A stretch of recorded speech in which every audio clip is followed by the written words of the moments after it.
Sa linya naman po later on, ito pong si Senator Kiko Pangilinan dahil nagtutugma pa rin anya ito pong salaysay ni na dating DPWH Undersecretary Roberto Bernardo at ito pong si Bulacan District Engineer Henry Alcantara, kaugnay nga po sa mga pinangalanan po nilang mga sangkuta no, sa maanumalyang flood control projects. Bagamat aminado mga kabombo, ito po mga mambabatas na meron pa rin pong gap no, sa kwento ng dalawang dating opisyal.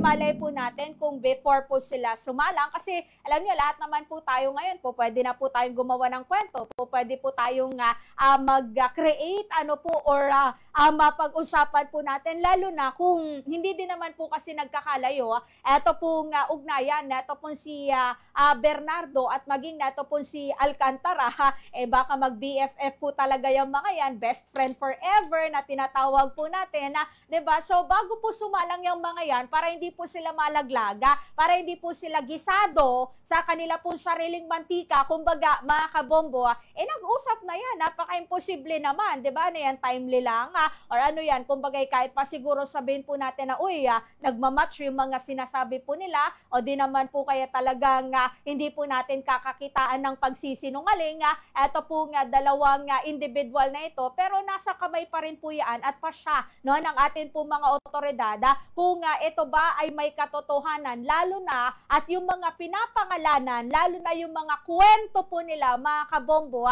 ay hindi pa naman po natin pwedeng sabihin or hindi pa po tayo magkukonclude na ay baka nga totoo, 'di ba? Yung kanila po mga statement or yung kanila po mga kwento sa mga tao pa nga lamang po na kanila po mga napapangalanan, wala naman pa po tayo mga napapaamin so far.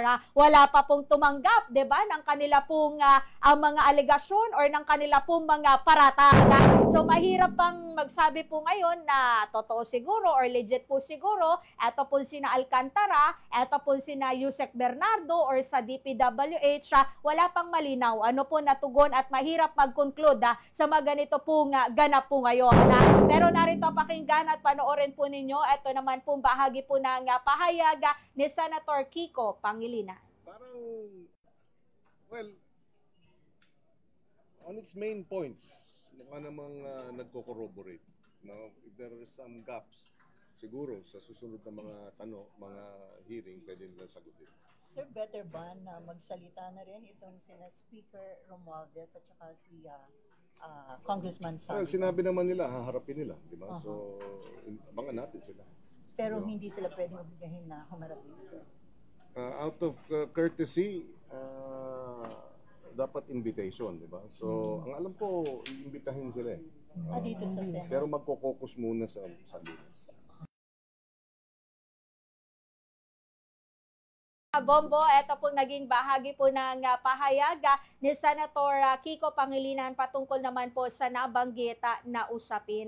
Siguro tamang abang na lang, ito pong kinakailangan po nating gawin po ngayon mga kabombo, lalo na at mahaba-haba pa po, parang series nga po ng Korean movie. Ito pong ginagawa pong pagdinig po ngayon sa Senado po natin. Bunsod nga na ito pong malawakang investigasyon na kailangan pong tignan, siyasatin, busisiin po ng atin po mga otoridad kasi bawat pagkakataon po dyan, bawat mga nasasangkot and every details mula umpisa or hanggang sa mga kinakailangan pong idig ng atin po mga kinaukulan, yan po yung dapat po nilang tutukan kasi mahirap pag meron po mga mapalampas po dyan, diba? Lalo natin hindi naman po nila personal na nakakasalamuha or nakikita directly, natatanong nga po ilang beses eto po mga district engineer na ito kung yung mga pinangalanan ba nila, 'di ba, ng mga opisyal ay mismong nakaka face to face po nila.